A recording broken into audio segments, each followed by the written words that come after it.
Bonjour, et oui, comme tu peux le voir, nous revoici avec notre pendule. Alors j'espère surtout que tu apprends bien les leçons sur l'heure, car je rappelle encore une fois que l'heure c'est quelque chose de difficile à apprendre.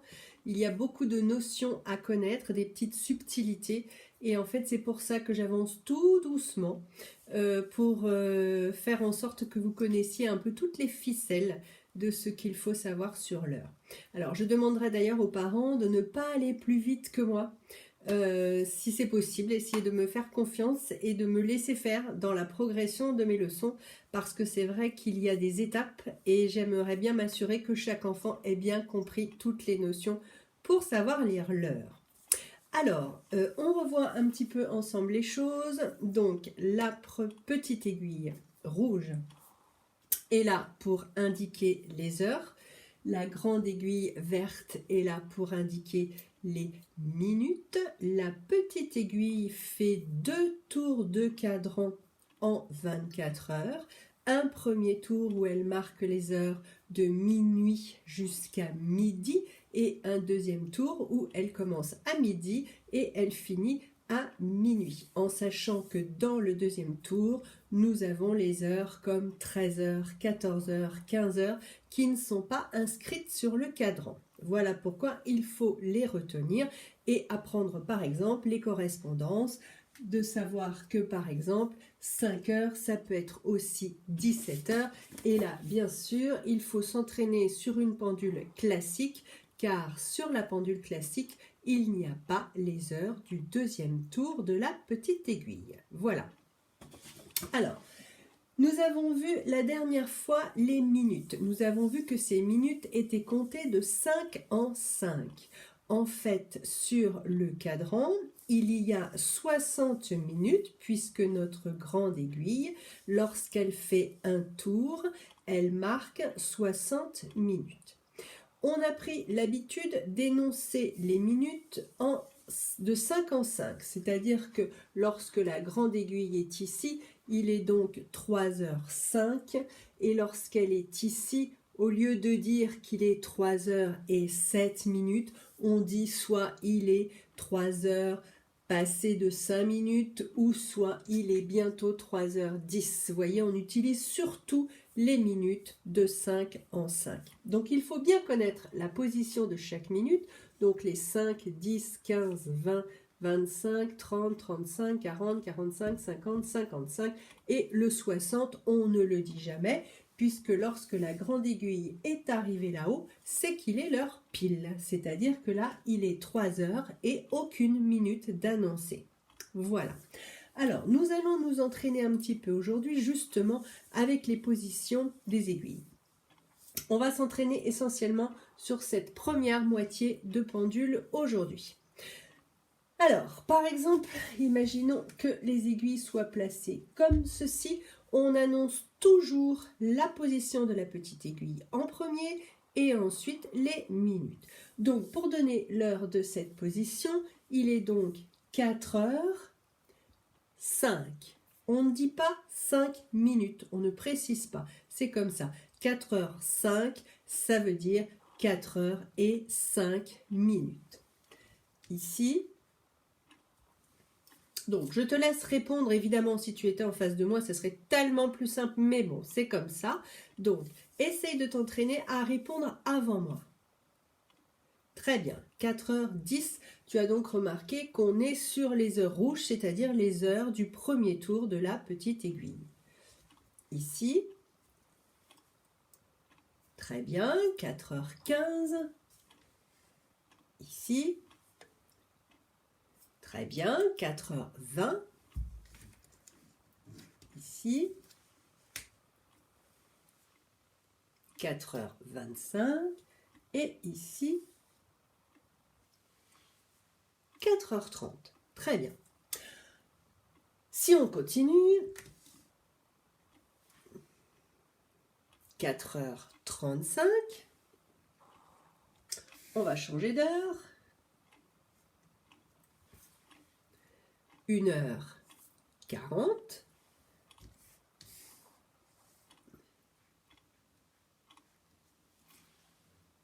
5h45. 45. Alors, comme tu le vois, je décale exprès ma petite aiguille parce que te souviens-tu que lorsque notre grande aiguille verte tourne, notre aiguille rouge se déplace. Et je te rappelle que lorsque notre grande aiguille verte fait un tour complet de la pendule, pendant ce temps-là, notre aiguille rouge, elle avance et elle va passer au nombre suivant. C'est pour ça que sur une pendule, l'aiguille rouge n'est pas forcément toujours en face d'un numéro, mais elle peut se retrouver entre les deux. Sache que lorsque les positions des aiguilles sont comme ceci, on annonce qu'il est 5 heures parce qu'elle n'est pas encore arrivée sur le 6. Donc il est donc 5 heures, même si tu vois qu'elle est partie du 5 et qu'elle arrive sur le 6, on annonce toujours 5 heures et donc 45 minutes. Là, c'est la même chose, je t'écoute. Donc attention, hein, il n'est pas encore tout à fait 7 heures parce qu'elle n'est pas complètement en face du 7, elle est juste là, ce qui veut dire qu'il est encore 6 heures et 50 minutes. 6 heures 50.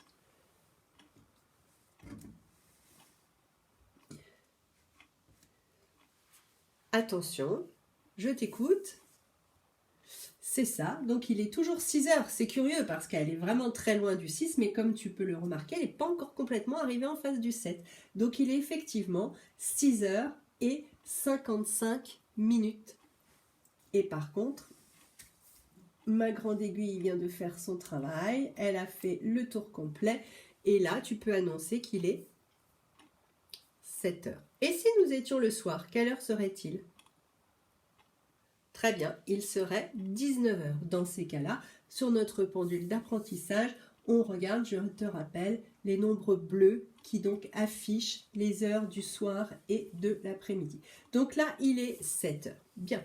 Aujourd'hui, nous allons parler des premières subtilités justement de l'heure. Alors, nous allons imaginer que notre pendule est un gâteau, par exemple. Quand notre grande aiguille fait ce chemin-là, on dit qu'elle a fait un quart de la pendule. Un quart. Qu'est-ce qu'un quart? Imagine-toi donc que cette pendule soit un gâteau et qu'on coupe ce gâteau en 4 parts, c'est-à-dire en 2 et encore en 2. Eh bien, cette partie-là du gâteau s'appelle un quart. De même que cette partie-là du gâteau s'appelle aussi un quart. Tu vois, là, je balaye avec mon doigt un quart de gâteau, c'est-à-dire le gâteau entier divisé en 4 morceaux égaux. Je vais aussi ici te montrer pareil. Ici, nous avons aussi un quart.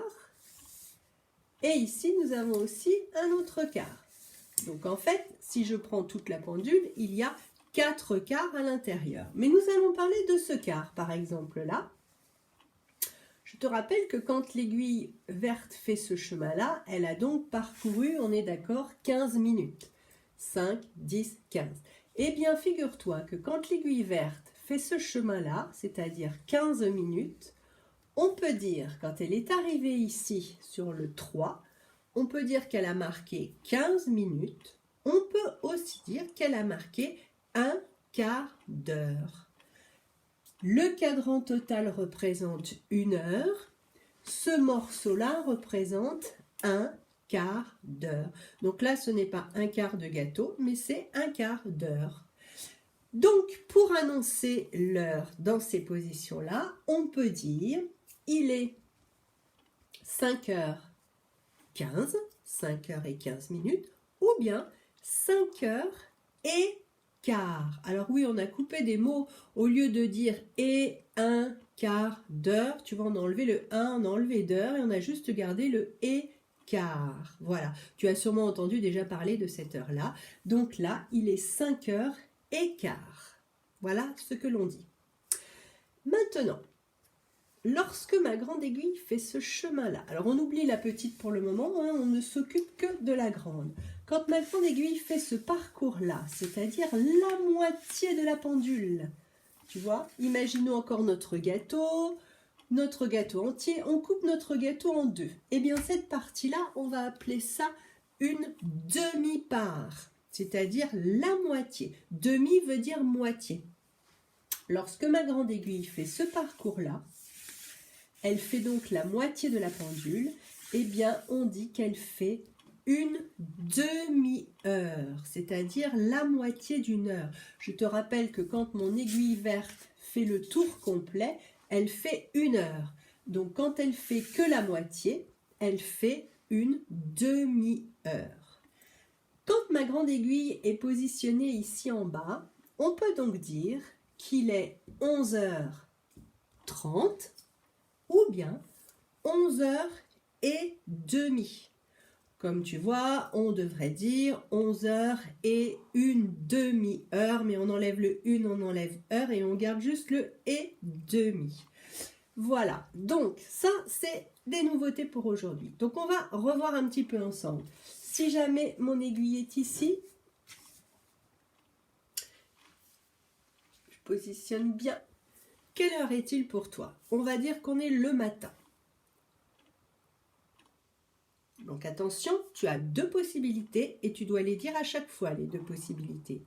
Donc tu as raison, il est 10h15 ou 10h15.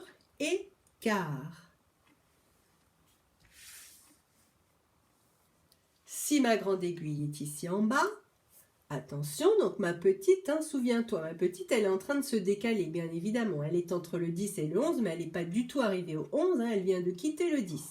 Donc il est toujours « je t'écoute ». Attention, il y a 2 possibilités. D'accord? Donc il est 10h30 ou 10h30. 10h30 ou 10h30.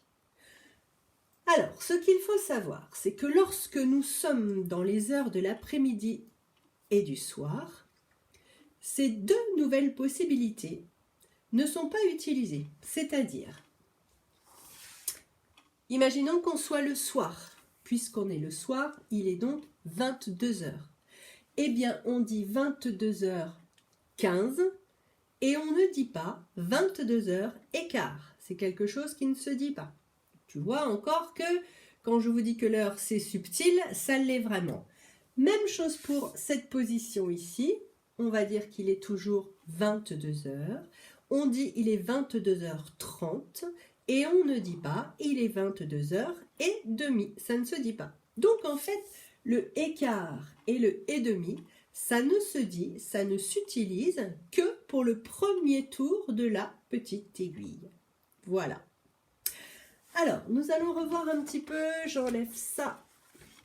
En fait, je te conseille vraiment, et je conseille aussi aux parents, de vraiment s'entraîner avec les enfants, avec la pendule qu'ils ont fabriquée, positionner bien les aiguilles et travailler à chaque fois sur les leçons du jour.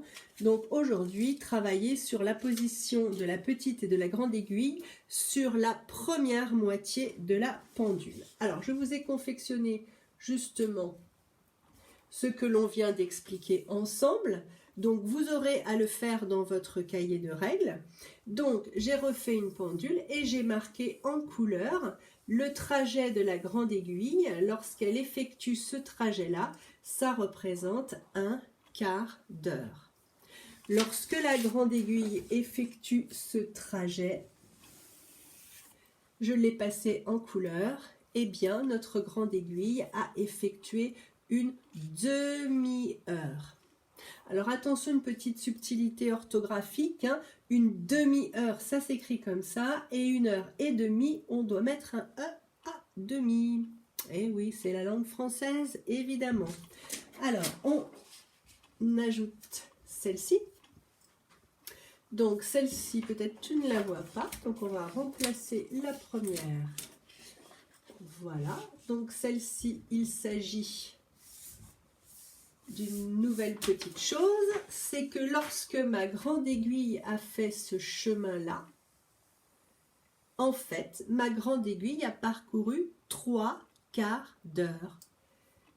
Un quart, un autre quart, un autre quart, ce qui représente 3 quarts d'heure. Mais le terme 3 quarts d'heure, on ne l'utilise pas pour donner une heure, on l'utilise pour donner une durée, mais ça, on en parlera encore un petit peu plus tard. Je voulais quand même te montrer cette surface-là, qui est donc coloriée et qui s'appelle 3 quarts d'heure. Et tu vois, dans cette position ici, dans cette pendule, il manque en fait un quart d'heure pour que la grande aiguille ait fait son tour complet. Je vais te demander dans ton cahier de règles de retrouver ta règle M33 que tu as fait la dernière fois, c'est-à-dire celle-ci. Souviens-toi, hein, donc tu avais dessiné une horloge, tu avais marqué donc les minutes autour de ton horloge. Je vais te demander aujourd'hui sur ta règle M33 de rajouter en dessous du 15 le et quart et en dessous du 30 le et demi. Voilà. Et maintenant, dans les exercices, quand je vais te demander de donner une heure d'une horloge, eh bien, tu devras préciser les deux possibilités, c'est-à-dire 15 ou et quart, 30 ou et demi. Je t'ai préparé une règle qui s'appelle la règle M34. Voilà, tu auras donc à dessiner 3 horloges. Tu auras à colorier la partie à représenter. Et ensuite, tu auras une petite phrase à écrire ici en précisant que ces deux possibilités ne sont pas utilisées pour les heures de l'après-midi et du soir. Voilà, avant de se quitter, encore un petit exercice parce qu'après tout, l'heure c'est ça, hein, l'heure c'est vraiment s'entraîner sur les horloges et tant qu'à faire, eh bien essayer de s'entraîner sur une horloge qui n'a pas donc d'indice. Alors, on va démarrer comme ça. On va dire que c'est le début de la journée. Tiens, voyons voir. C'est le début d'une journée. Une journée commence. Quelle est l'heure affichée? Alors, tu as raison. Il est donc minuit et 10 minutes. Donc, minuit 10. Tu peux aussi me dire, il est 0h10. Ça, c'est possible.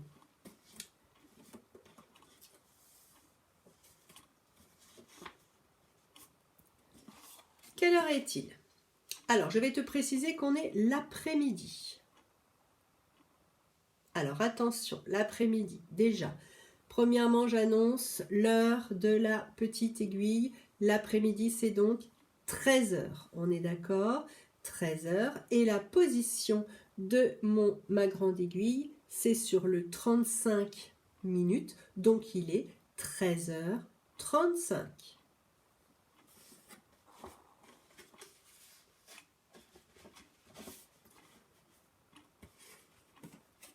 Nous sommes le matin. Donc, on regarde toujours en premier la petite aiguille, en deuxième la grande, et attention, là, tu as deux possibilités à m'annoncer. Donc, tu as raison, il est 10h15 ou 10h15, ce que l'on a vu aujourd'hui.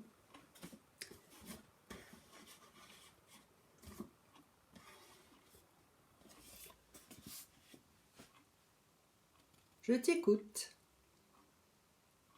si on peut dire. Donc effectivement, il est 9h30 ou 9h30. Maintenant, si jamais nous sommes le soir, je t'écoute. Donc déjà, il faut connaître la correspondance du 9 avec l'heure du soir. Donc il est donc 21h30. Je te rappelle qu'on ne dit pas 21h30. Donc là, tu m'annonces une seule possibilité, 21h30. Voilà, je te souhaite bon courage. Je te conseille de bien apprendre les positions des aiguilles, les différentes façons de donner les heures. Et je te donne rendez-vous pour la prochaine leçon qui va encore se compliquer. À bientôt!